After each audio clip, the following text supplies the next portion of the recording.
President Truman nears the end of his sea voyage on the USS Augusta, commanded by Captain Foskett.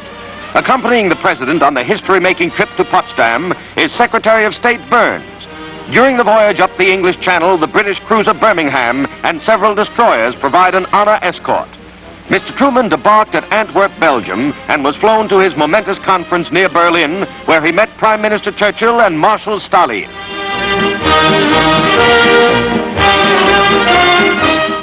The President thanks officers of the Augusta for his pleasant trip, which was made in exceptionally fine weather. Never out of touch with the nation's affairs, he watches the White House mail pouch taken aboard from a courier boat.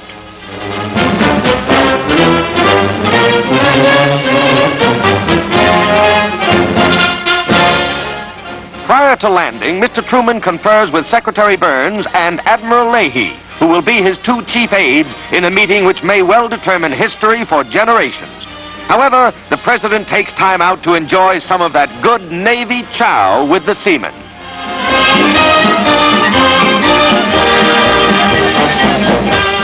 The man on whose shoulders rest the crushing responsibilities of the coming conference and the winning of a war against Japan takes time to eat and chat with American sailors. He is the President of a democracy.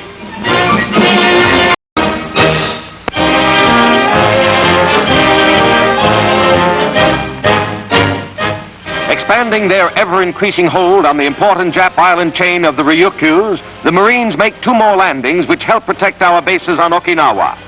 These latest attacks were made on Ibeya, 25 miles northwest of Okinawa, and at Auni, 35 miles west. As our forces drive closer to the main Jap islands, more and more enemy troops learn to surrender to our humane Yanks. Many of them are still frightened because of the false propaganda issued by the Jap warlords, telling of the cruel treatment handed out by Americans. But these handouts of cigarettes and other gifts tell a different story.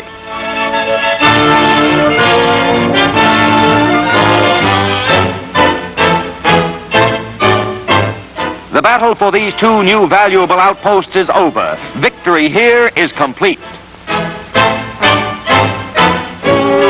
Meanwhile, on Okinawa, the last die-hard Japs are being routed from their hold.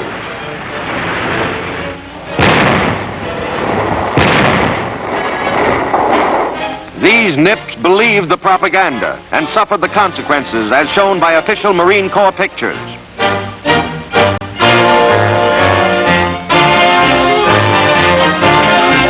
Shell-shocked, a native child is taken in by the Marines.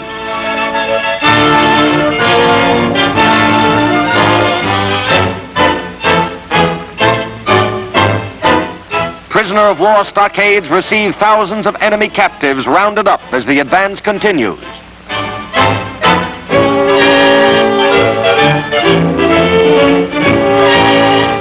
With Okinawa and others of the Ryukyu safe in Yank hands, the sea and air war is being carried to the very shores of Tokyo itself. As the bag of prisoners grows, the bases we have taken from them are being turned to the steadily increasing destruction of enemy war industry. General Joseph Stilwell is on hand to witness final victory.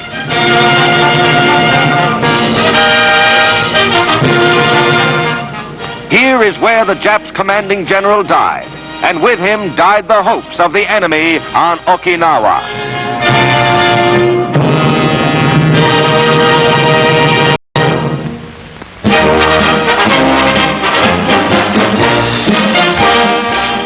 British and Canadians roll into Berlin to occupy their slice of the German capital. With the Russians and the United States, they will rule the city. In the center of Berlin, Stalin, bigger than life, looks down on one of his women traffic cops. The British zone is quickly marked in preparation for the flag-raising ceremony that makes it official, with General Baranov representing the Russians.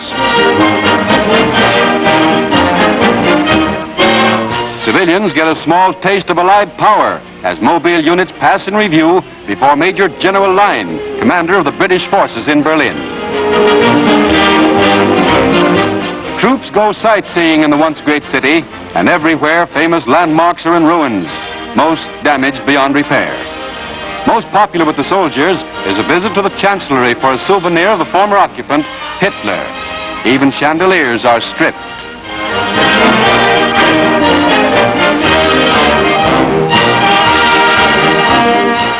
Berlin's women have been set to work to clear up the rubble from the streets. It will be years before the scars of war are removed, if ever. The Germans pay the price of war.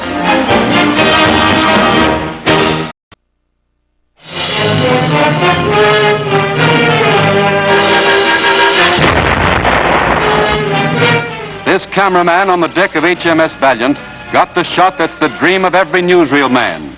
The British battleship Barham has been struck by a salvo of torpedoes and is sinking rapidly in the Mediterranean.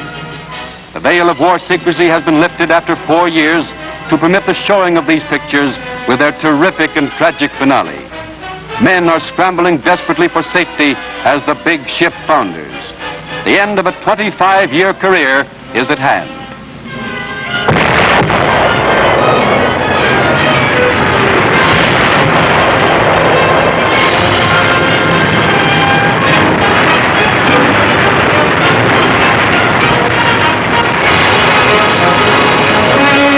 A gallant ship died.